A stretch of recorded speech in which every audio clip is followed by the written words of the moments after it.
Ayan, sa totoo lang guys, ito talaga yung matinding sandata talaga ni Ilyas, eh, kaya hindi po siya natitibag-tibag.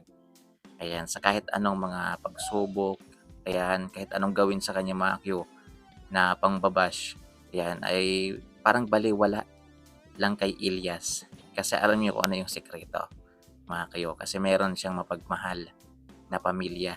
Ayan, kapit-bisig, mga Q.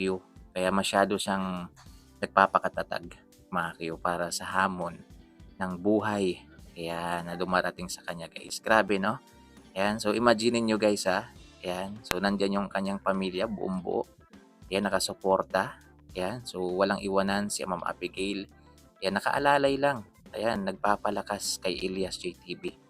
Ayan, sa gitna ng kanyang pinagdadaanan ngayon. Kaya kung mapapansin ninyo mga Q, parang ano lang eh. Yan, magugulat lang tayo. Parang bakit napakasimple para kay Ilyas, no? Bakit parang hindi siya natitinag, yan, baliwala na lang, hindi niya pinapansin, yan. Kasi meron siyang pamilya guys eh. Yan, kasi aminin man natin o hindi guys, yan. Hindi naman importante yung opinion ng ibang tao sa totoo lang. Basta nandiyan yung pamilya natin. Naka-full support. Ayan. Kaya nga minsan mga Q, kailangan talaga natin yung pamilya natin. Ayan. Sila yung magiging sandikan. Ayan. At ganyan po yung nangyayari ngayon kay Ilyas City. Ayan. Sama-sama sila. Tingnan nyo yung nangyayari ngayon guys. Ayan. Kahit saan po siya pumunta, kasama po niya si Ma'am Abigail. Ayan. Yan po yung nagpapalakas sa kanya. Ayan. Sinusuportahan po siya. Yan, at siyempre guys, bilang siyempre dala na rin siguro dahil malaking tulong para sa kanila guys, yung pagiging professional nila. Yan, yung pagiging degree holder nila mga Q. Nakatulong po yun ng malaki para sa mga pinagdadaanan ngayon ng illicit man. Mas naging professional si Ramakyo na harapin yung mga kung ano-ano na lang na ibinabato sa kanila, yan, sinasabi sa kanila. So, yun. So, ngayon malinaw na sa atin kung ano yung nagiging sandata. Yan, nagiging ano ni Ilyas, sandigan ni Ilyas, syempre yung kanyang pamilya, mga kakyo. Ayan, nandyan yung kanyang anak, si Apollo. Ayan, plus nandyan pa yung kanyang may bahay.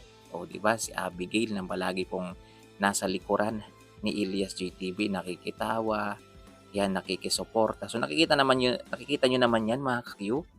Yan, lagi po niyang sinusuportahan. So doon pa lang guys, panalo na po si Ilyas JTV. Kaysa naman dito sa mga bashers guys, na halatang halata mga Q, na kulang sa aruga. Yan, walang pamilyang nagmamahal. Yan, kaya yung galit nila sa sarili nila mga Q, yan, ibinubuntong na lang nila kay Ilyas. Alam mo yung wala sa kanila. Ayan, na meron kay Ilyas kaya sila nagagalit mga Q. So yun.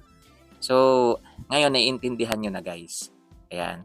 Lahat ng bashers, lahat ng gustong hilahin, lahat ng gustong pabagsakin si Ilyas, lahat po yan mga kulang sa aruga. Kulang yan sila sa aruga mga Q.